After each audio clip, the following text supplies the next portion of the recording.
اعوذ باللہ من الشیطان الرجیم بسم اللہ الرحمن الرحیم السلام علیکم ورحمۃ اللہ وبرکاتہ۔ آج میں آپ کو سردی کی وجہ سے جو ہاتھ پاؤں یا ہونٹ پھٹ جاتے ہیں ان کا گھریلو علاج بتاؤں گی۔ بہت آسان اور چھوٹا سا علاج ہے، آپ گھر بیٹھے کر سکتے ہیں۔ آپ کو پتہ ہے کہ سردی کی وجہ سے ہاتھ پاؤں پر لائنیں سی پڑ جاتی ہیں، خشکی کی وجہ سے ہاتھ پاؤں پھٹتے ہیں جس کی وجہ سے جلن بھی ہوتی ہے۔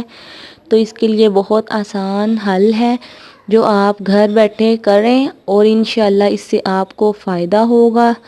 اس کے لیے آپ نے کیا کرنا ہے کہ رات کو آپ نے کسی ہیٹر وغیرہ کے سامنے یا آگ کے سامنے بیٹھنا ہے، اور جس جگہ پر آپ کے ہاتھ پاؤں کا مسئلہ ہے کہ خشکی کی وجہ سے ہاتھ پاؤں پھٹے ہوئے ہیں یا آپ کے ہونٹ پھٹے ہیں، کوئی بھی حصہ ہو، آپ اس پر پیاز کا تھوڑا سا ٹکڑا لے کر اس پر پیاز سے مساج کریں، کچھ دیر مساج کریں اور پھر چھوڑ دیں، اور صبح اٹھ کر آپ نے ہاتھ پاؤں یا جہاں بھی آپ نے پیاز سے مالش کی ہے وہ دھو لیں۔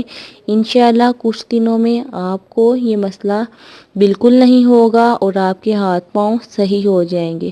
تو ناظرین، میری ویڈیو کو دوسروں کے ساتھ زیادہ سے زیادہ شیئر کر دیجیے گا، اور جن لوگوں نے ابھی تک میرا چینل سبسکرائب نہیں کیا ہے چینل کو سبسکرائب کر لیجیے۔ اپنا بہت سا خیال رکھیے گا اور مجھے بھی دعاؤں میں یاد رکھیے گا۔ اوکے ناظرین، اللہ حافظ۔